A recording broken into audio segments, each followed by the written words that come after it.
He lives in Jersey. In Jersey? Jersey, yeah. You got that Jersey. Jersey raspy kind of thing going on there. Yeah, I'm really digging it. I know you're from Jersey. Oh, you must be talking to Sharon. Yeah. He's multitasking, and I was just saying, I love you, Icepack. Who said that? Goddess? No, Sharon. Sharon, thank you so much. You're welcome. Compliment from you. Yeah, whatever. You're so warm and easy to get to know. So, yeah, we love you. That was a great Oh song. my God. Yeah, Icepack's a real good guy. I mean, I've been talking to him we've been talking back and forth for a while now. And I tell you what, he just comes up with story after story after story of all the stuff that he's seen and done.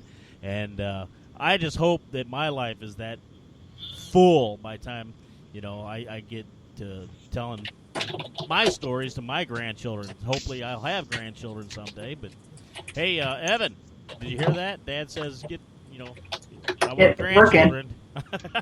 No, not too soon. He's just getting ready to turn 20, so he's got time. He's got plenty of time. But, Papa Daddy Murr. so, hey, Tali, you want to tell everybody where they can find you at, brother? They can. They can. People can Google Tali Jackson or Icepack Jackson on Google. So Google Icepack Jackson, and I tell you what, you have a resume that's about as long as my leg.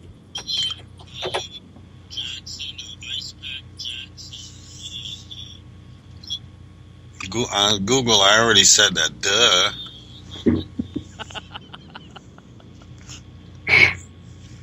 Goddess, you have any questions for us? I actually do. Who were your influence?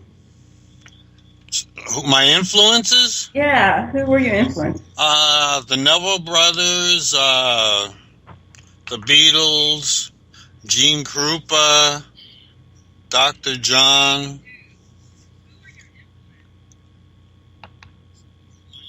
Got a lot of them. I know. It's funny, because I usually talk to a lot of newer indie artists, and they don't have a resume as long as Tali's, So it's very interesting to listen to all the stories. And he sent me a whole bunch of pictures and everything. One of them's a picture of him laying down in front of the little train in San Francisco. Cable car, it's called. Cable car. All I remember is that it was on the Rice-A-Roni commercials, Rice-A-Roni, San Francisco treat. Hey, by the way, Rice-A-Roni, if you want to sponsor my show, feel free to contact me. There you go. They only move about 5 miles an hour if you're lucky. Is that it? Yeah. I thought they moved a little bit faster than that. No. So if you're running behind in for your job, you definitely don't want to get on that thing. You probably run beside it a little bit faster. Yes, you would.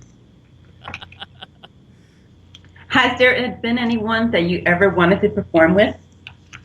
Well, I've been honored to play with Mike Bloomfield, the Neville Brothers, after the Meters broke up, and they were called the Wild Chapatulas. Who else? Elliot Randall, I used to work with doing commercials and demos. I mean, there's a list. There's so many people. Didn't you play with Bette Midler? I did commercials with Bette Midler, yes. That would be one person that I would love to meet, Bette Midler. I played on a Monkees album. Unfortunately, it was the only one that didn't go gold. Wow. Monkees were my favorite band when I was a kid. Oh, my God. What?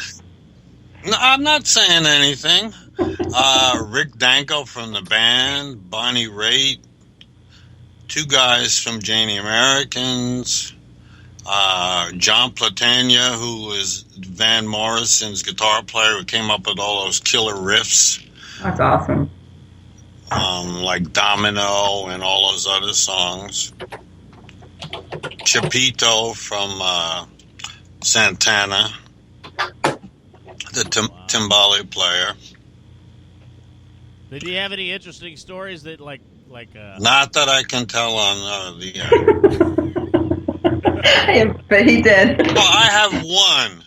We played a KFC commercial convention in Las Vegas, and we're playing along. The guy comes out, the master of ceremonies, and says, "Hold on, we have a special guest." And Ella Fitzgerald walked out, and we did Take the A Train with her. Wow. Oh, wow. And that was like That's amazing. Yeah, yes. Now, have you ever worked with anybody that made you nervous because they were, in your eyes, you as a fan of theirs? No, I got over that because my first producer when I started doing commercials was a nut job, and he used to abuse us and just give us a hard time, and it made me real thick skin. So anybody now it just rolls off.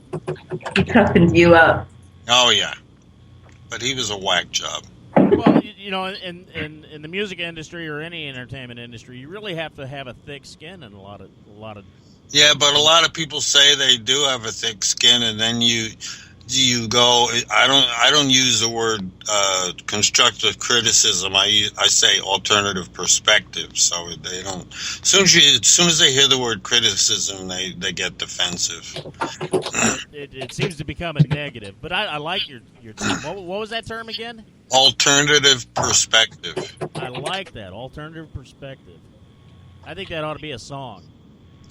Well, start writing while you're dancing in your song. There you go, Sharon. Song. There we go. We're back to the thong thing again. I think we should have a Daddy Murr thong-a-thon. Oh, what is it going to benefit anything? You never know. Maybe I can get one of those companies that make those blinders to support it. Stop. You need something to support the thong. Oh, here we go. Now it's getting kind of We should raw. have Now it's Icepack getting ugly. swing you in a thong. Gotta be great. Go! Why not? We'll You're talk killing later, me. Goddess. We'll talk later. I got it. See, that's why I wrote a song called Cyberstalker. Cyberstalker?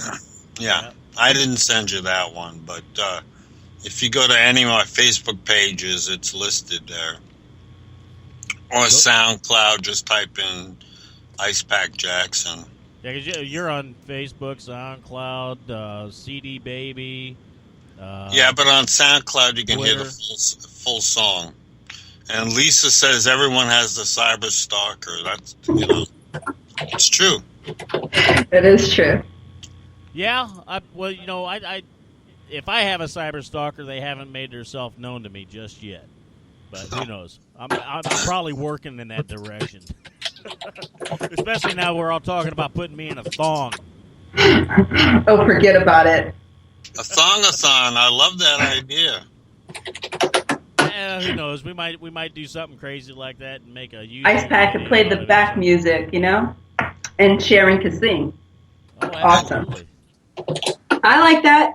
Sharon says cyberstalkers show up at gigs. In fact, one guy on Twitter posted something about Sharon. Oh yeah. Yeah. Really? Uh-oh. Oh, what was it? I showed it to you. I put @Sharon on it. He went, "What a cutie." I didn't see that.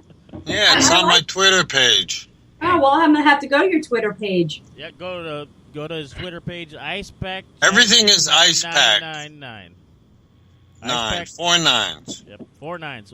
What's the significance with the 4 9s? Because I noticed that too. Everything Because you have people has 4 9s. always take the next number in line, and I went right to 99.99. And by the time people get to 99.99, it's like Well, I just didn't know if Daddy that's. Murr 457. I just didn't know if that's how many beers you had left on the wall there, brother. Oh, my God, that's so funny. Daddy Murr is one. 1. 1 at yahoo.com. That's right. DaddyMur1 at yahoo.com. One of a kind. I hope so. In a good way. Yeah, we could clone you. We have the technology now, don't we? Yes. Well, I don't have the technology. And we'll put you right next to Walt Disney. You know what? As many hours as I work on this show, I probably need a clone. There you go. So defrost Walt Disney.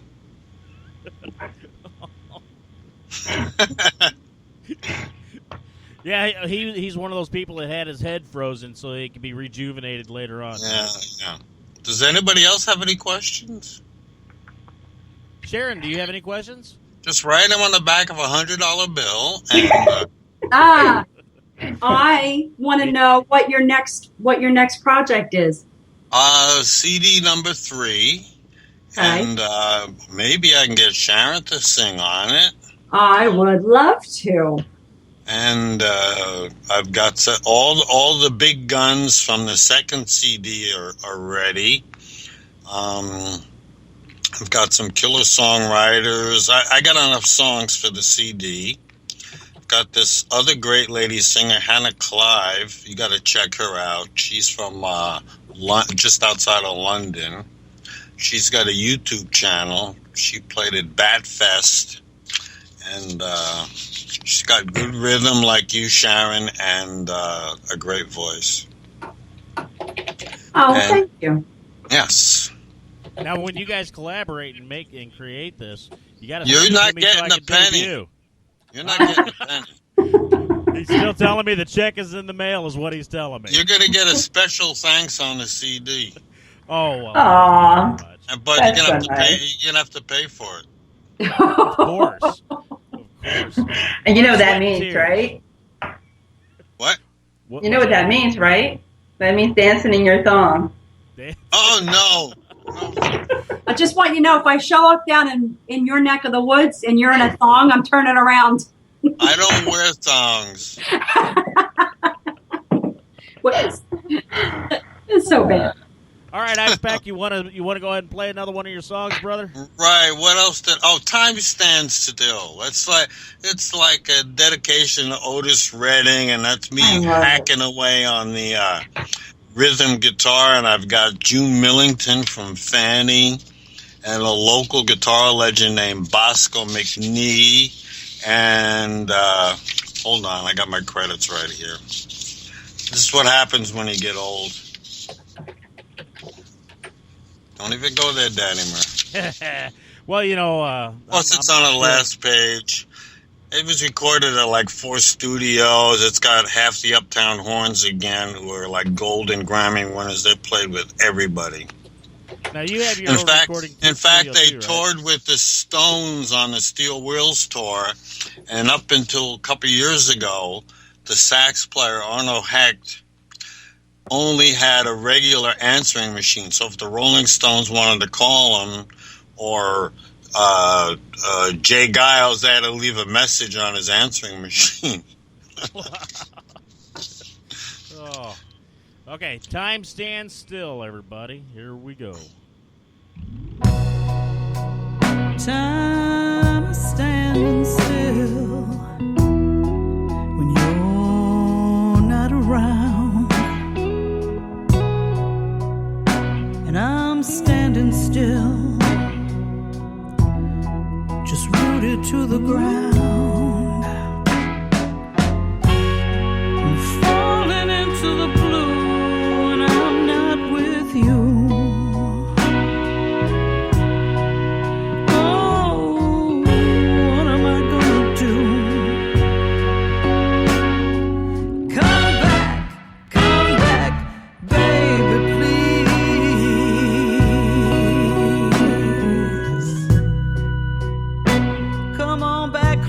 Me, baby, I need your love. The birds might be singing